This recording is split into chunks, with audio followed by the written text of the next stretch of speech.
अमृत वचन श्री सद्गुरु महाराज की जय। श्री सद्गुरु महाराज की जय। श्री सद्गुरु महाराज की जय। अमृत वचन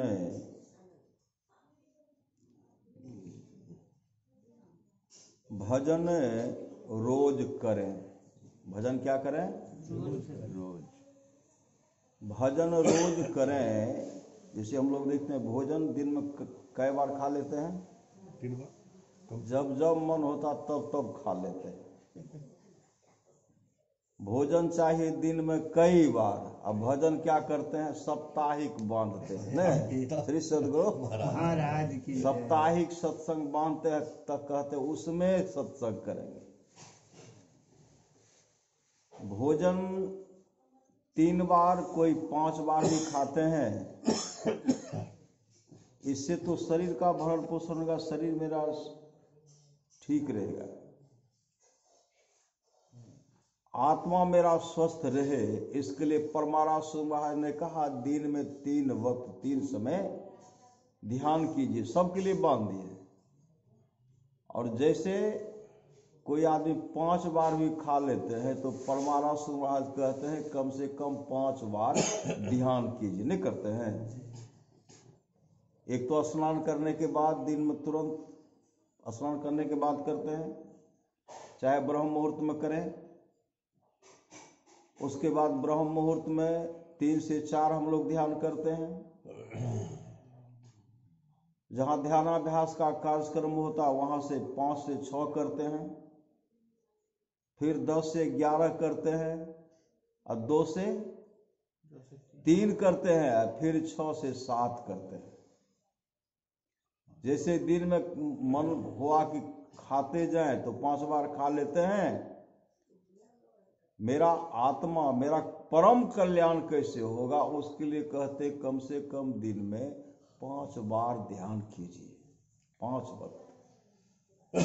और इससे होगा क्या? हम लोगों का परम कल्याण होगा। तो अमृत वचन में आया है भजन रोज करें। और मन में चलते फिरते, चल रहे हैं।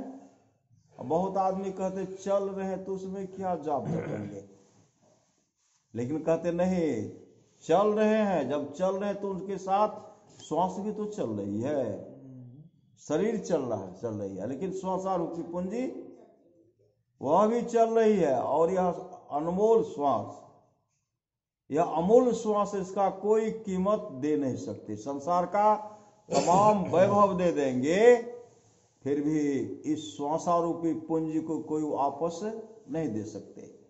वही कहते हैं भजन रोज करें और मन में चलते फिरते काम काज करते हुए सुमिरन करते रहे। काम भी, संसार का काम भी करें और सुमिरन हमेशा सुमिरन करते रहे। इसके लिए परमारासु महाराज कहते हैं हरदम रटो कबहू न हटो। क्या रटो?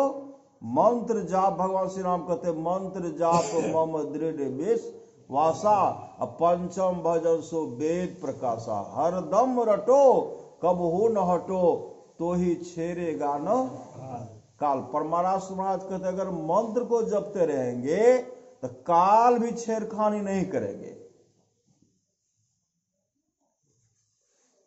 भजन रोज करें और मन में चलते फिरते काम काज करते हुए सुमरन करते रहे।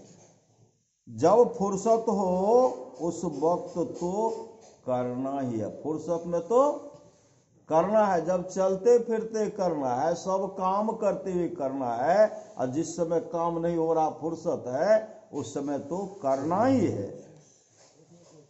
चलते फिरते भी सुमरन न छोड़ो। चलते फिरते भी सुमरन न छोड़ो, क्योंकि सांस ग्रास गिनती के हैं जी। यह श्वास जो है यह क्या है? क्योंकि सांस ग्रास गिनती के हैं जी। गिनती के द्वारा हम लोगों को यह श्वासारूपी पूंजी मिली है। इसलिए हमेशा कभी जाप को छोड़िए ही नहीं। दुनिया की आशाओं, चाहों, दुख, सुख आदि के पिछले जन्मों के जितने बंधन हैं, 21 जन्मों तक के बंधन उस समय कट जाते हैं जब इसको पूरे सदगुरु के दर्शन होते हैं। 21 जन्मों के जब पूरे सच्चे सदगुरु के दर्शन होते हैं, 21 जन्मों का जो कर्म बंधन है कट जाता है। हम लोगों को तो सामर्थ्यवान सदगुरु मिला, हम लोग को सच्चा सदगुरु मिला है। इसके लिए दादू दयाल जी महाराज कहते हैं, साचा सतगुरु जे मिले सब सास हमारे, दादू नाव चढ़ाई करी ले पारे उतारे, दादू काढ़े काल मुख अंधे लोचन दे। दादू ऐसा गुरु मिलिया जीव ब्रह्म करी ले। कहते हैं अगर सच्चा सदगुरु मिल जाता है तो समझिए जीवन मंगलमय होता है। जब सतगुरु अपनी दया मेहर से नाम, मतलब नाम भजन भेज देते हैं, जब सतगुरु अपनी दया मेहर से नाम शब्द धुन बख्शते हैं तो उसी समय धर्मराय, उसी समय धर्मराय क्या करते हैं, उसी समय धर्मराय जन्म मरण और 84 के कागज फट जाते हैं। मतलब 84 का कागज जो है फट जाते हैं, जिस समय हम लोगों को नाम मिल जाता है, नाम दान मिला। समझिए 84 का कागज फट गया, 84 लाख में नहीं जाना पड़ेगा। इसके लिए सत्संग की बहुत बड़ी आवश्यकता है। आप लोग जानते होंगे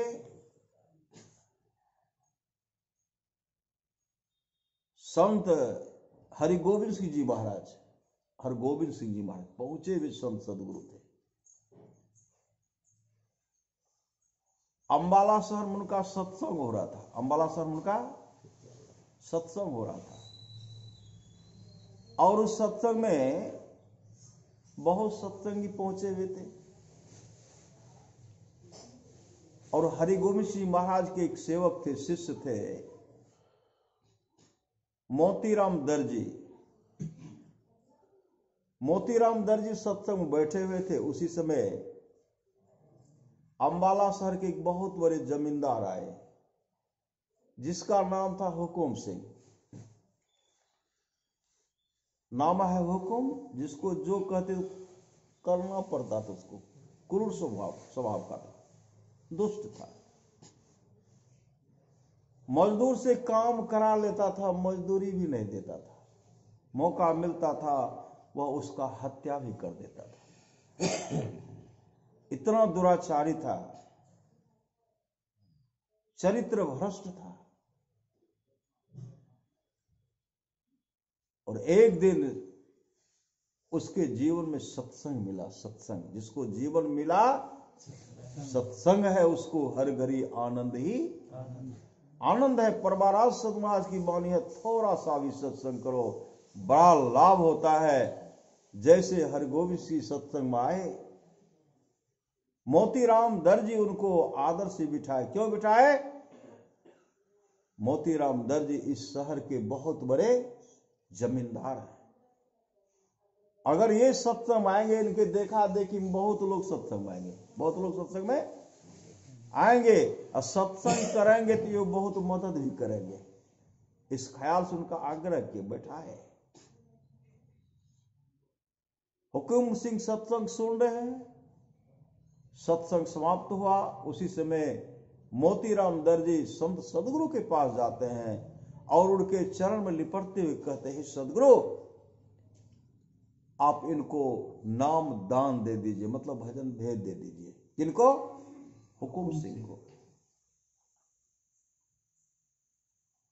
हरगोविंद सिंह महाराज जब आंख बंद करते हैं, उनके जीवन का सब कर्म फल देख ले, क्या क्या क्या क्या किए। हरिगोविंद सिंह महाराज कहते हैं, मोतीराम इसे भजन भेद मत दिलाओ, नामदान मत दिलाओ, मत दिलाओ।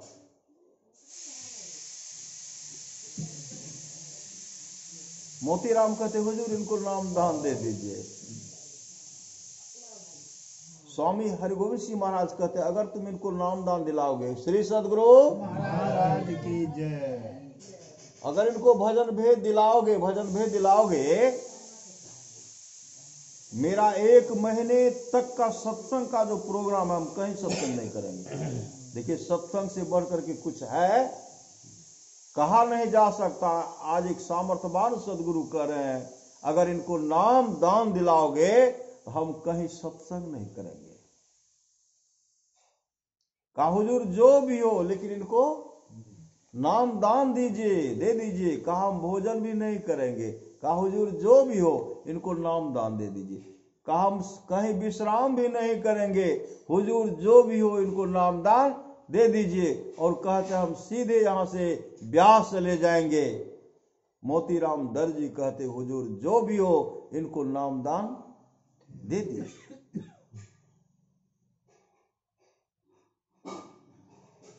हरगोविंद सिंह महाराज कहते मेरा जो कपड़ा का गट्ठर है, बांध करके गाड़ी पर रख दो। उसी समय मोतीराम कपड़ा का गट्ठर बांधते हैं, गाड़ी पर रखते हैं। जब गए उनको भजन भेद देने के लिए, जब उनको नाम दान दिए, भजन भेद दिए, भजन भेद दे करके निकले, तो हरगोविंद सिंह जी महाराज गाड़ी पर बैठ गए। मोतीराम दर्जी कहते हुजूर भोजन बन करके तैयार है। हरगोविंद सिंह महाराज ने कहा मैं तुमको पहले कह दिया था, हम भोजन भी नहीं करेंगे, विश्राम भी नहीं करेंगे, कहीं 1 महीने का सत्संग का समय वह भी नहीं करेंगे, और सीधे ब्यास चले जाएंगे। उसी समय गाड़ी पर बैठे, स्टेशन पर जब गए तो गाड़ी आने में 4 घंटे विलंब थे, 4 घंटे। मोतीराम दर्जी कहते हुजूर मेरा घर तो स्टेशन के बगल में है, वहां चला जाए, वहां भोजन भी कर लेंगे, विश्राम भी कर लेंगे। हरगोविंद सिंह महाराज कहते मैं तुमको पहले कह दिया था, कहीं नहीं जाएंगे, न विश्राम करेंगे, न भोजन करेंगे, जाएंगे तो सीधे ब्यास जाएंगे। 4 घंटे के बाद गाड़ी आई, जैसे गुरुदेव गाड़ी पर बैठते हैं, उसी समय मोतीराम दर्जी भी गाड़ी पर बैठ गए। उसी समय हरगोविंद सिंह महाराज कहते मोतीराम तुम गाड़ी पर से उतर जाओ, उतर जाओ, अब तुम कभी ब्यास मत आना, कभी ब्यास मत आना। उसी समय मोतीराम दर्जी रोने लगे, हुजूर आपसे हम अलग नहीं रह सकते, आपसे हम दूर नहीं रह सकते, इतनी बड़ी सजा हमको मत दीजिए। इतने बिलख बिलख करके रोने लगे। सदगुरु को दया आ गई। सदगुरु क्या कहते, जाओ 3 रविवार मत आना। मोतीराम घर आए, मोतीराम को मन ही नहीं लग रहा, गुरु से दूर हो गए, मन ही नहीं लग रहा। गुरुदेव जब वहां गए, काफी बीमार पड़े, काफी बीमार, इतने कमजोर हो गए, अब करवट भी नहीं बदल सकते थे, करवट भी नहीं बदल सकते, इतने कमजोर हो गए। शिष्य सबके मन में हो गया कब गुरुदेव शरीर को परित्याग करेंगे। सब शिष्य वहां गए, हाथ जोड़ करके खड़े हैं। अगर हुजूर का आदेश होता तो वैद्य डॉक्टर को बुलाता। हरगोविंद सिंह महाराज कहते देखो जी, मैं शरीर को परिवर्तन करने के लिए नहीं जा रहा, मैं शरीर को परित्याग करने के लिए नहीं जा रहा हूं, मैं धीरे धीरे ठीक हो जाऊंगा, धीरे धीरे ठीक हो जाऊंगा। धीरे धीरे 3 रविवार बीत गए। अब जो है करवट बदलने में भी कठिनाई है। उसी समय मोतीराम दर्जी वहां पहुंचते हैं। मोतीराम दर्जी जब वहां पहुंचे, अपने गुरुदेव को पहचान भी नहीं पाए, इतने कमजोर हो गए थे। चरम लिपटते रोते कहते हुजूर आपकी यह हालत,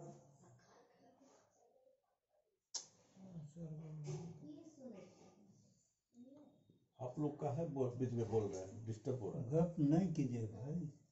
नफा कर एलो मुरो गमेलो, मूल भी चला गया। श्री सदगुरु महाराज की जय। कब के चलते गंधर्व को ब्रह्मा जी शाप दे दिए थे, जिसके चलते गंधर्व को यहाँ भटकना पड़ा। श्री सदगुरु महाराज की इसलिए जय। सत्संग में एकदम मन को लगाइए। कहते मन नहीं पकड़ा जाए बहादुर जवान है, करत रहे खुरखुंद बड़ा शैतान है। मन का कहा न मानिए, मन है पक्का चोर, बीच नदी में ले जा करके देगा आपको छोर।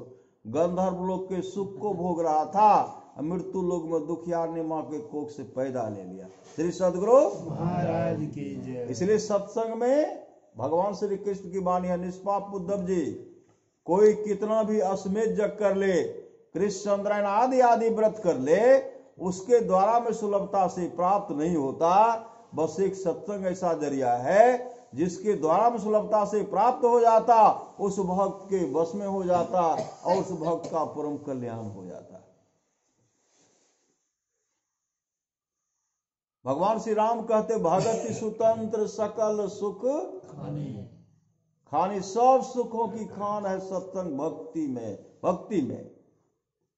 लेकिन बिनु सत्संग न पावे प्राणी। जब तक सत्संगे नहीं करेंगे तो लाभ कैसे होगा। मोतीराम दर जी अपने सदगुरु के चरण लिपटते रोते कहते हुजूर आपकी हालत। हरगोविंद सिंह महाराज कहते मोतीराम कहूंगा तू बर्दाश्त नहीं कर पाएगा।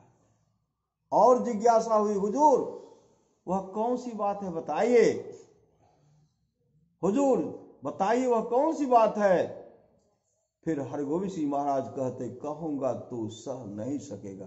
और जिज्ञासा बताइए, चरण लिपट के रोते हुए कहते हुजूर वह कौन सी बात है बताइए।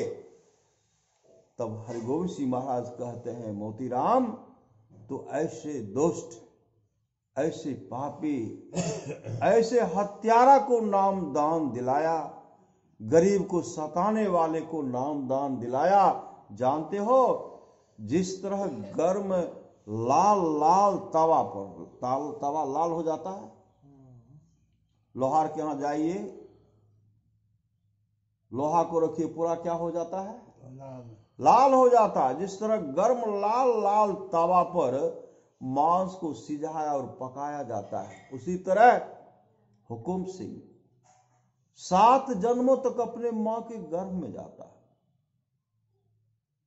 और जिस तरह गर्म गर्म लाल लाल तवा पर मांस को पकाया सिया जाता है, उसी तरह वह 7 जन्मों तक मां के गर्भ में जाता और 7 जन्मों तक पक करके गर्भपात हो जाता। 7 जन्मों तक।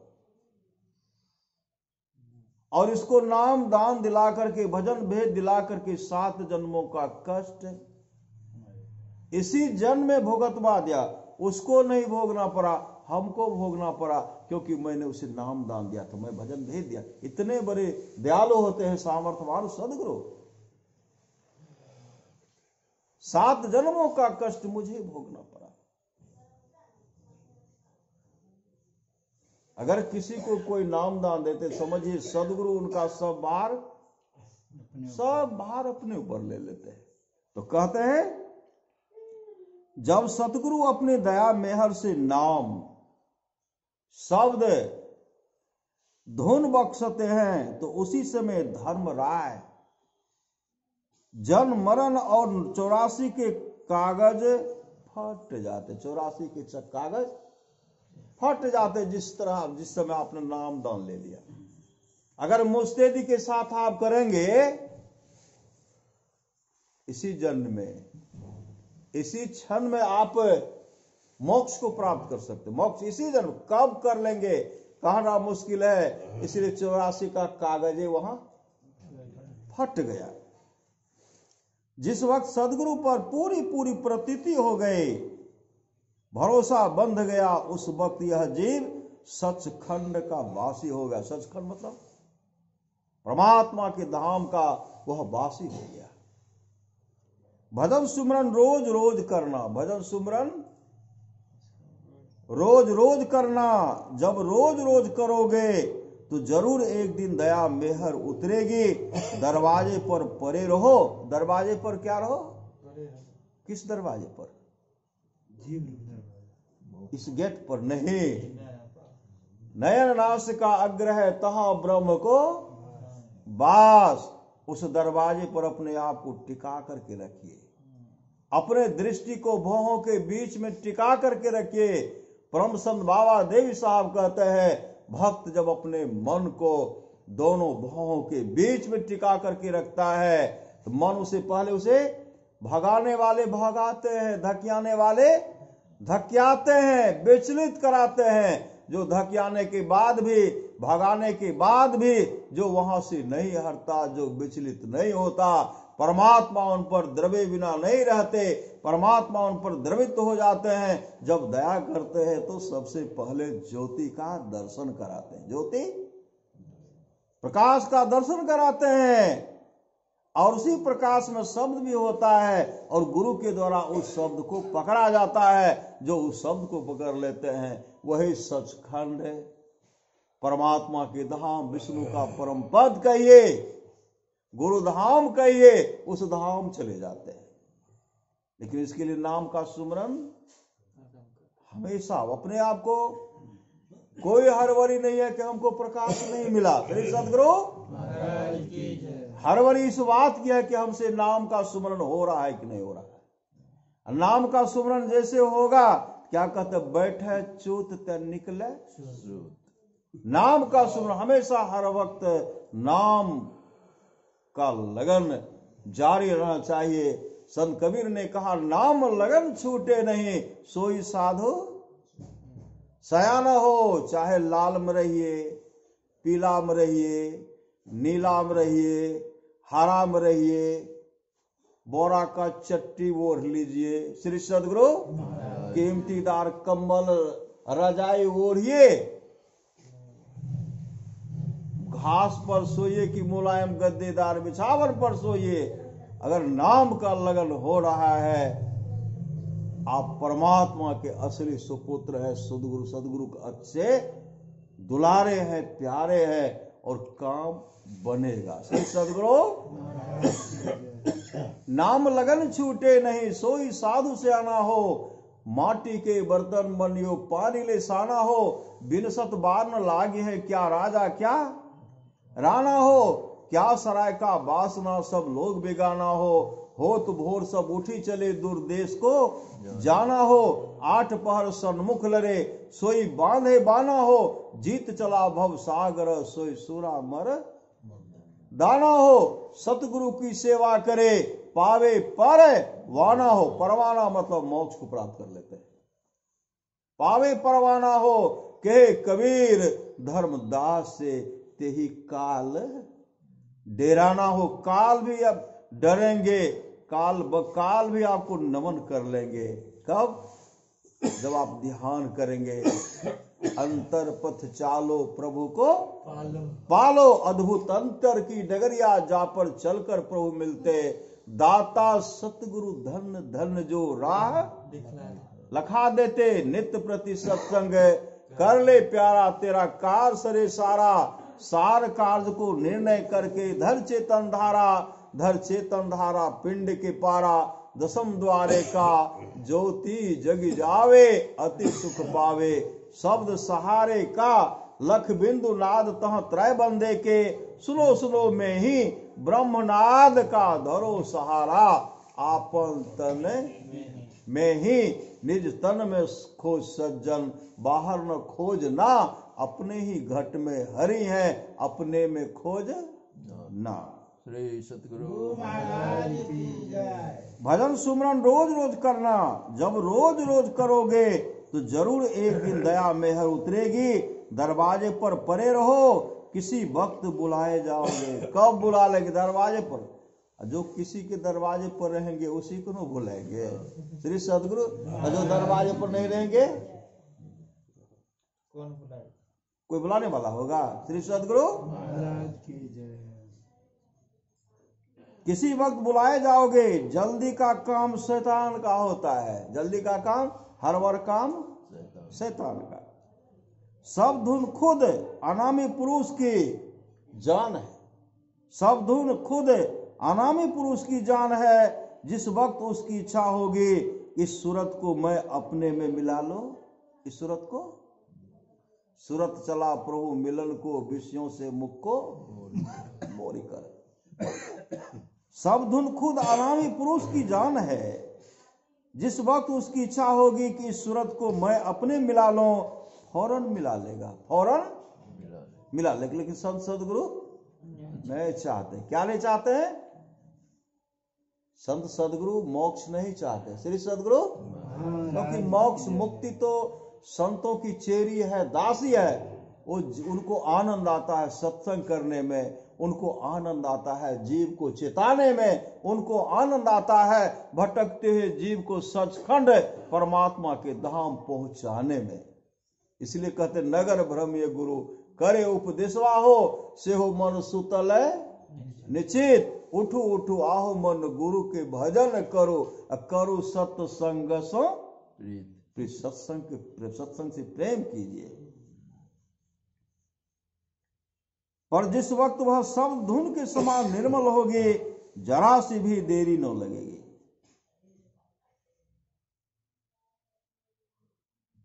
जबकि यह खाकी सृष्टि पैदा हुई है, उस वक्त से ही मन व सूरत मैले हैं और कभी 10-20 वर्ष तक 2 प्रहर या 3 प्रहर तक सूरत को शब्द धुन में एकाग्रता के साथ नहीं लगाया गया, कभी नहीं लगाया गया।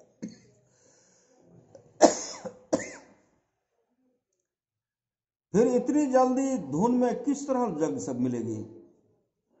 फिर इतनी जल्दी धुन में किस तरह जगह मिलेगी?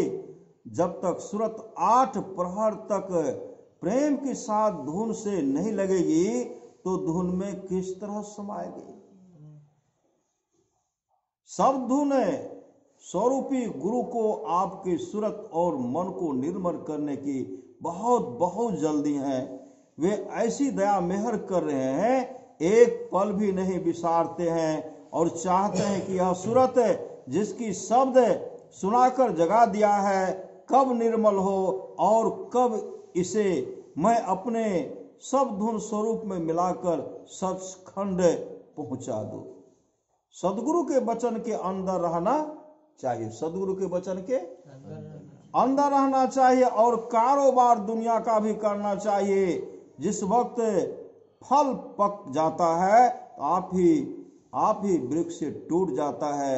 न तो फल को कुछ तकलीफ होती है, न वृक्ष को तकलीफ होती है। इस देह में आकर सतगुरु पूरा मिल जाए तो सब काम पूरे हो गए। अगर इस देह में पूरा सच्चा सदगुरु मिल गया, सब काम पूरे हो गए। यह इसका फल है, सदगुरु के वचन पर चलना यह फल का पकना है। जो रोज रोज भजन और सुमरन करना है, जितना हो सके यह इसको पानी देता है और सब धुन के साथ मिल जाना यह इसका पक कर टूट जाना है। इसके लिए अभी सुन रहे थे, सत्संग योग से सुन रहे थे, भगवान वेद की वाणी सुन रहे थे। ओम युनजानः प्रथमम मनस्तत्वाय सविताध्यम अग्नेर ज्योतिर्निचाय पृथिव्या अध्यावरत। वेद भगवान उपदेश करते हैं, मनुष्यों जगत पर सब करता ईश्वर का तत्व ज्ञान प्राप्त करने के लिए सबसे पहले बुद्धि योग सत्संग करने के लिए कहते, सत्संग करने के लिए सबसे पहले बुद्धि योग, उसके बाद मानस योग मतलब मानस जब तथा मानस ध्यान, ज्योति योग मतलब दृष्टि योग की क्रिया भी करना पड़ेगा। परमारास महाराज कहते हैं नादानुसंधान की भी क्रिया करना पड़ेगा। इसके लिए सत्संग की बहुत बड़ी सत्संग चाहिए। सत्संग नित और ध्यान नित रहिए, कर संलग्नता के साथ कीजिए।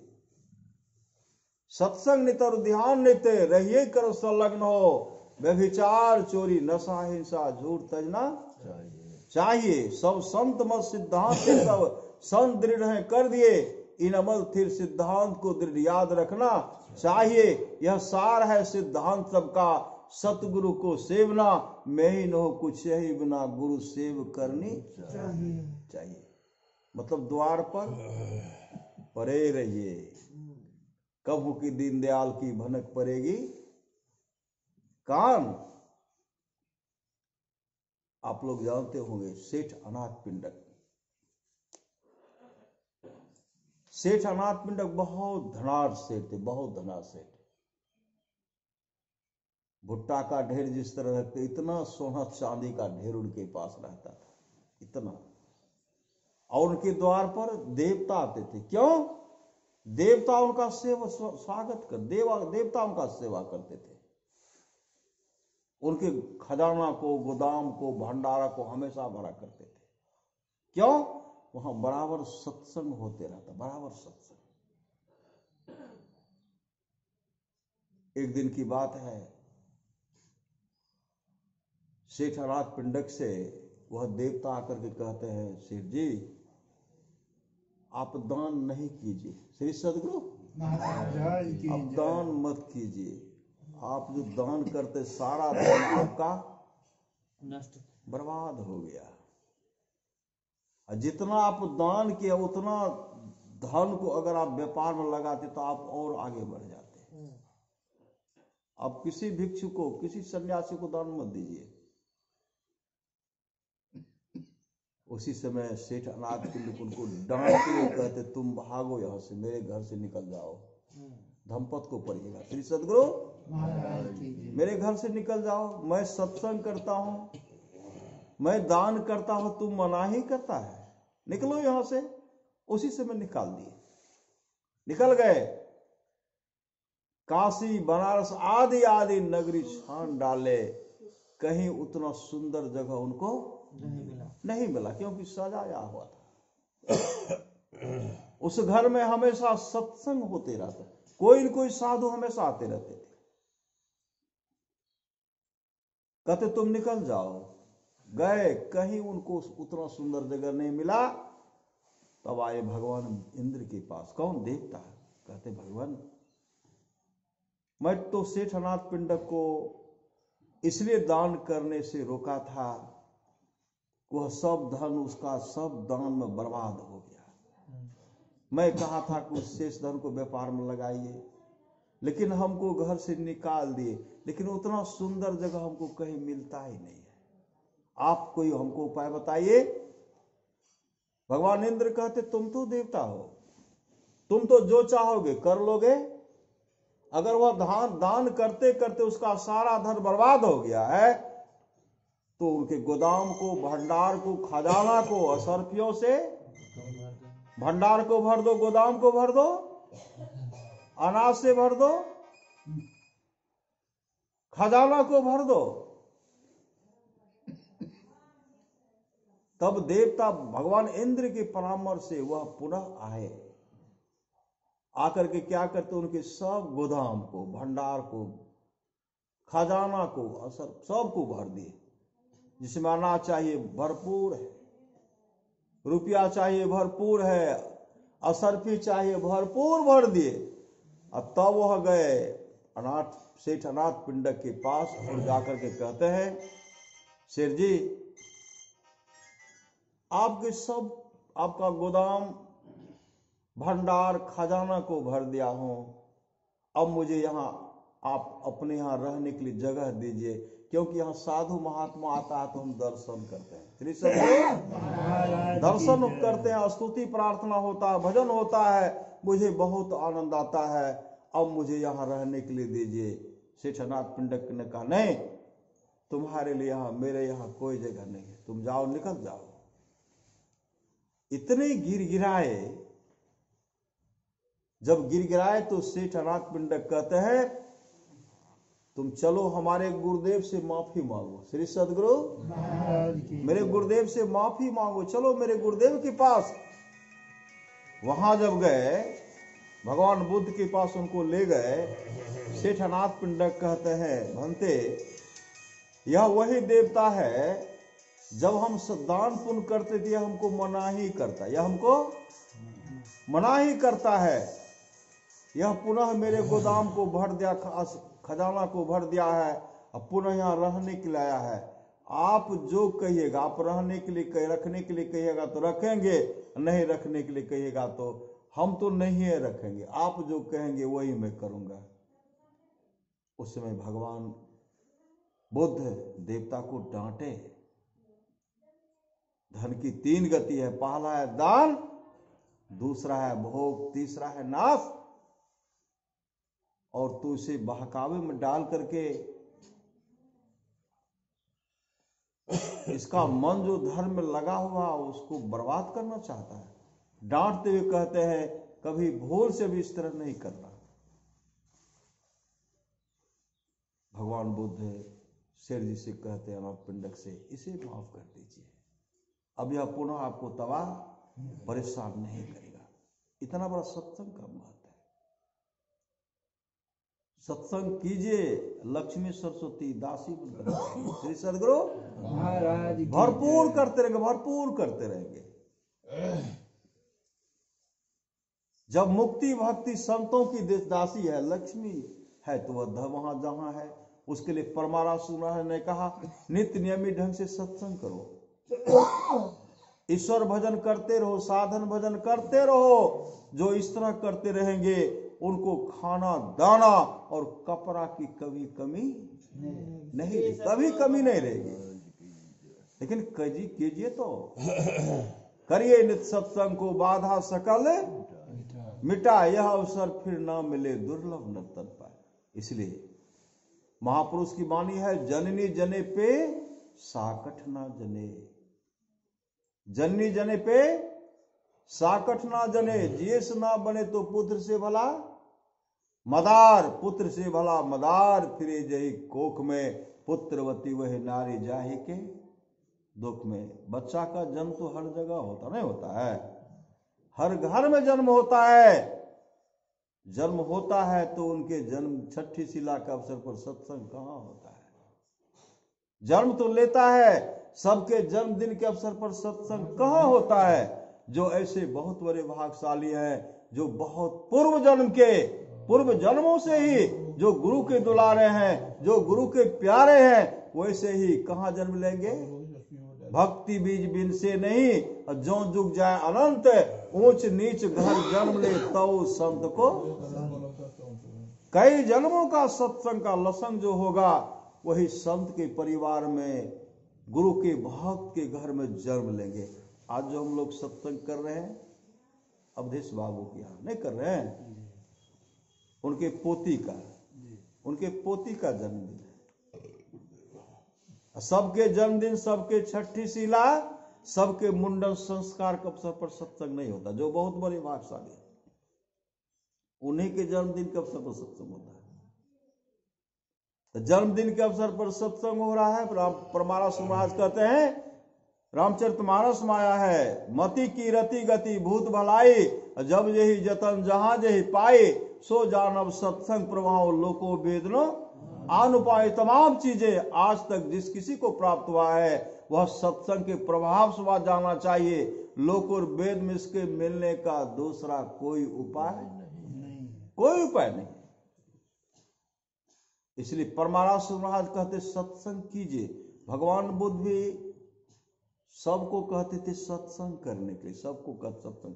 भगवान बुद्ध के सत्संग में राजा बिंबिसार, राजा प्रसेनजित आदि आदि राजा महाराजा सेठ साहूकार और तमाम भक्त उनके सत्संग में जाते, उनके सत्संग में जाते थे। और सत्संग सुनने के लिए जाते थे। आप लोग जानते हो कि राजा बिंबिसार जब सत्संग में आते थे भगवान बुद्ध के सत्संग में, तो भगवान बुद्ध कहते थे राजन आप अकेले सत्संग में आते हैं, अपने पुत्र अजातशत्रु को भी सत्संग में लाइए। तो राजा बिंबिसार के मन में होता था भगवान बुद्ध के शरण में जो भी आते हैं वो सन्यासी बन जाते हैं। इकलौता पुत्र है, जब वह सन्यासी बन जाएगा तो विशाल राजपाट कैसे चलेगा।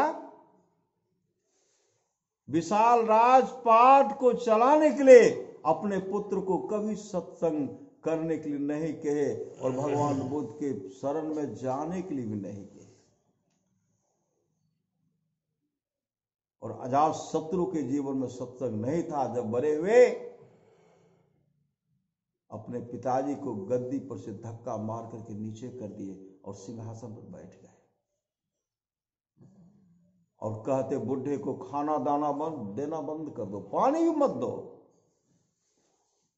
खाना दाना के अभाव में, पानी के अभाव में राजगीर के कारागार में उनके शरीर के खून को मच्छर पी गए, दम तोड़ दिए, जख मार करके संसार से चले गए। वही भगवान बुद्ध तमाम भरी सभा में कहते थे, मैंने राजा बिंबिसार से भी कहा था आप अपने पुत्र को सत्संग में लाइए, लेकिन मैं जो कहा उस बात को कभी नहीं माना।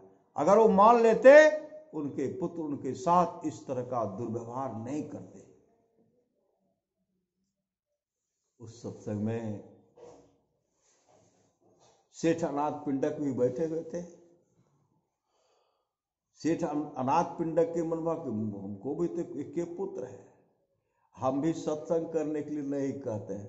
क्यों नहीं कहते? तो विशाल जो मेरे पास धन संपत्ति है उसको कौन संभालेगा, ये बाद में कर लेंगे, कभी नहीं कहते थे। सेठ अनाथ पिंडक भी नहीं कहते। सिर्फ अभी बहुत को देखिएगा क्या कहेंगे, बच्चा पढ़े लिखे छे, बाबाजी बन जेते तो बड़ा समस्या, पढ़ाई में कटौती भाई। श्री सदगुरु महाराज की। अरे पढ़ाई में कटौती होगा, यहाँ का पढ़ाई यहाँ के सुख सुविधा के लिए है, लेकिन सत्संग का पढ़ाई जो है, सदगुरु का सेवा का जो पढ़ाई है, यह मोक्ष धाम को पहुंचा देंगे। यहाँ तो आपके पुत्र बन करके रहेंगे, वो परमात्मा बन करके रहेंगे। श्री सदगुरु महाराज की। वो परमात्मा बनेंगे। श्री सदगुरु। इसलिए अपने पुत्र को सत्संग में हम लोग को भी लाना चाहिए। श्री सदगुरु। लेकिन हम चूक जाते हैं। श्री सदगुरु महाराज की। और चूकने के चलते कुछ परिणाम धीरे धीरे नहीं होता है, कुछ रिजल्ट गलत आता नहीं आता है। बच्चा गुटखा खाने लगता है, शिखर खाने लगता है। श्री सदगुरु। राज विराज कहते कितना, कौन राज विराज? गुटखा बहुत ढंग का। श्री सदगुरु। तरह तरह एक क्या गलत संगत के चलते इधर गड़बड़ा गए, इधर शराब चल रहा है, पिता का सम्मान नहीं हो रहा है। पिताजी बैठ करके देख रहे हैं कि मैंने जिसके लिए सजा करके रखा था आज वही नशा में चूर है। जो नशा का हुआ शिकार उजरा उसका घर पर क्या करेंगे, धन को बचा करके रखेंगे। श्री सदगुरु। नौलखा सेठ का पुत्र ने सब कुछ को बर्बाद कर दिया शराब के चलते। और एक दिन उसके जीवन में ऐसा आया, भगवान बुद्ध आ रहे थे, सुबह का समय था। भगवान बुद्ध क्या देखते हैं, एक बहुत सुंदर युवक है और एक बहुत सुंदरी नवयुवती। वह दोनों एक वृक्ष के नीचे, जूठा पत्तल था, उसको झाड़ झाड़ करके एकत्र कर रहा था और दोनों मिलकर के पत्तल को चाट रहा था।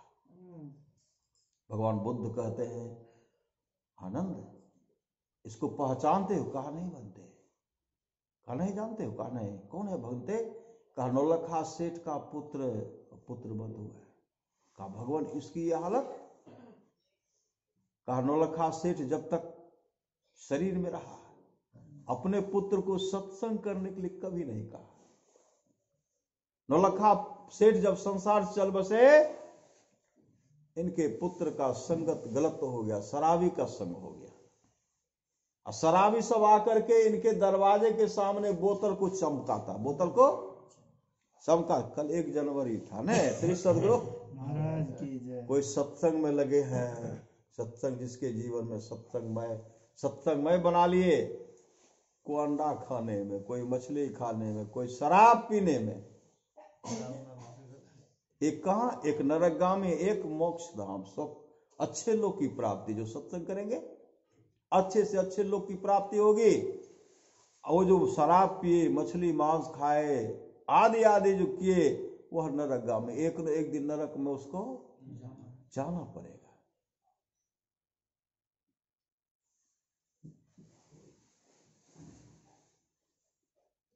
तो कहते हैं लड़का बहुत सदाचारी था, लेकिन कुछ शराबी आए इनके दरवाजे के सामने, बोतल को चमका करके कहते थे, बहुत आनंद आता है पीने में। श्री सदगुरु, पीने में बहुत आनंद आता है। एक कहते कैसा आता, का बहुत आता है, 10 जमा हो गया। श्री सदगुरु, धीरे धीरे बहुत जमा हो गया। कहा पी करके देखो, तो पीते थे, कहते बहुत आनंद आता है। इतना शराब का बड़ाई किए, सेठ पुत्र कहते कैसा लगता है, कहा चख करके देखो। उसको दिए, एक ठेपी दिए, कहते लगता है। श्री सदगुरु, कचरी खिला दी, झालदार में खाते देखते हैं। श्री सदगुरु, धीरे धीरे उनका मन शराब पीने में लग गया, और तमाम जो था उससे क्या कहते, अब तुम लोग का पैसा नहीं लगेगा, अब मेरा पैसा लगेगा। सारा धन को शराब पीने में लगा दिया। आज भोजन क्या करेगा, कोई व्यवस्था नहीं है। कल निमंत्रण देने के लिए आया था, रात में भोज था, निमंत्रण देने के लिए आया था। उस समय पति पत्नी दोनों मिलकर के शराब पी रहा था। निमंत्रण तो स्वीकार कर लिया, शराब पी लिया। शराब का जब नशा चढ़ा, नशा में भर रात करवट बदलते रह गए। सुबह जब हुआ तो भुजोरों की भूख लगी, घर में कोई व्यवस्था नहीं है, वहां भोज तो समाप्त हो, चार दीवारी बंद है, अपने निकल करके यहाँ जूठा पत्थर चाटा। ये नशा की हालत है। श्री सदगुरु महाराज की। इसलिए हम लोगों को क्या चाहिए, नशीली वस्तु से दूर रहना चाहिए। तो सेठ अनाथ पिंडक अपने पुत्र को कहते हैं, काल आज तुम सत्संग में जाओ, सत्संग। काल क्या कहते, हमको सत्संग से कुछ लेना देना नहीं, पहले तो कराए नहीं, अब हमको कुछ लेना देना नहीं। इकलौता पुत्र था, घर का सामान चुरा करके रख लेता था, चुरा करके, रुपया है, जेवर है, चुरा करके लेके जाता था, इधर उधर खर्च कर देता था। सेठ अनाथ पिंडक कहते तुम सत्संग में जाओ। कहा हम नहीं जाएंगे। कहा अगर आज सत्संग में जाओगे तुमको 100 कारसापन देंगे। था लालची, कहते 100 कारसापन दीजिएगा। श्री सदगुरु, 100 कारसापन दीजिएगा।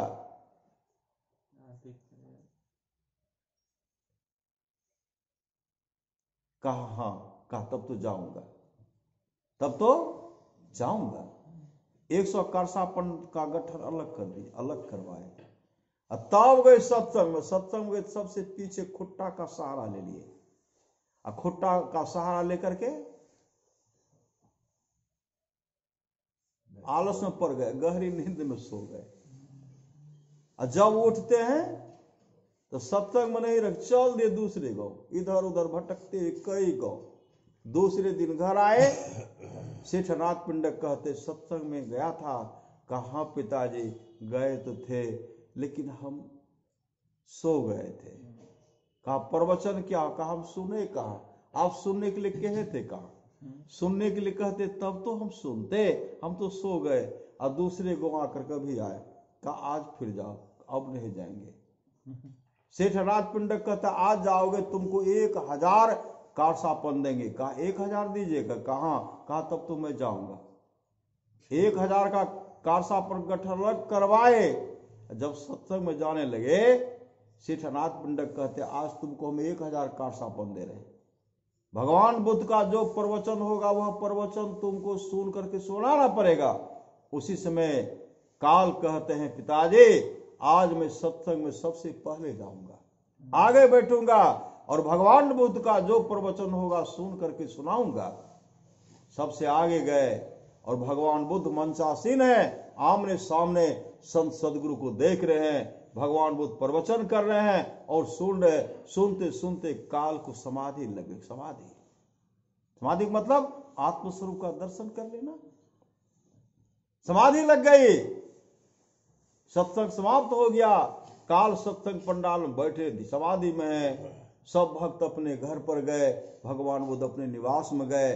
सेठ अनाथ पिंडक मन में सोच रहे हैं कि मेरा पुत्र काल आज अभी तक नहीं आया है। मेरे पुत्र काल को क्या हो गया जो अभी तक नहीं आया।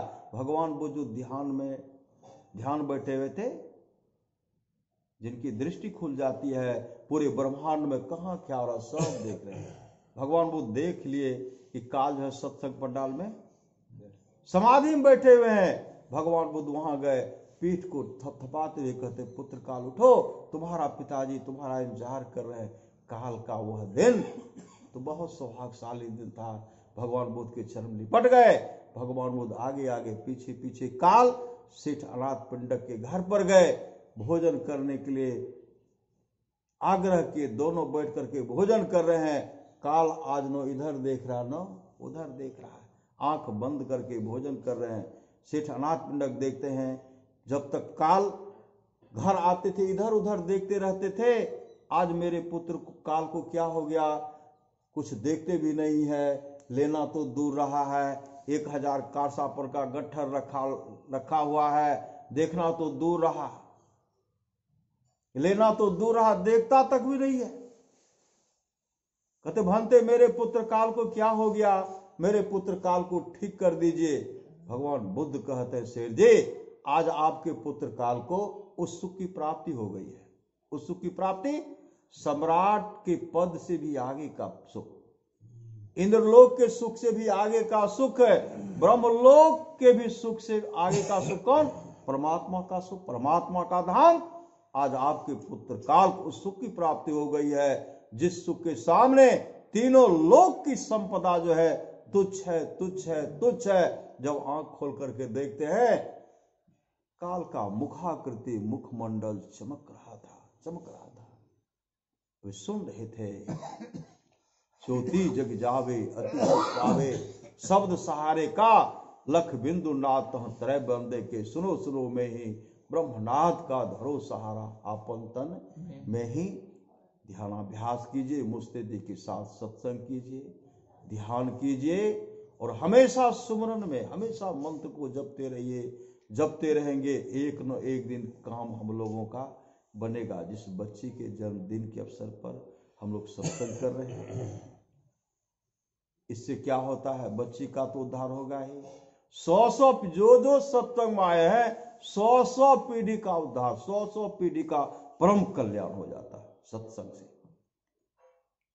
तो सदगुरु महाराज से प्रार्थना है, जिस बच्ची के लिए, बच्ची के जन्मदिन के अवसर पर सत्संग हो रहा है, उस बच्ची का देख रेख आप करेंगे। आपके पास तो सब कुछ है, आप जो कुछ देना चाहेंगे आपके पास सब कुछ है। तो बच्ची का देख रेख करेंगे, परिवार का देख रेख करेंगे, और जो भी भक्त आए उनका भी देख रेख करेंगे। भक्त की जो चाहना है, अंत में भक्त की चाहना कि मेरा परम कल्याण हो, तो परम कल्याण का सब कुछ, परम कल्याण कैसे होगा, उसके लिए आप तो कहते हैं थोड़ा सा भी सत्संग करो, बड़ा लाभ होता है। जितना लाभ की बहुत धन के मिलने, बहुत विद्या के पढ़ने से होता, उतना लाभ सत्संग से होता है। नित्य नियमित ढंग से सत्संग करो, सत्संग से खाली कोई मत रहो। अभी अमृत की वर्षा हुई, अध्यात्म ग्रंथ का सार ज्ञान कह दिया। जिसको याद रहा उसको अमृत मिला, जिसको याद नहीं रहा उसने अमृत को खो दिया। बोलिए प्रेम से श्री सद्गुरु महाराज की जय।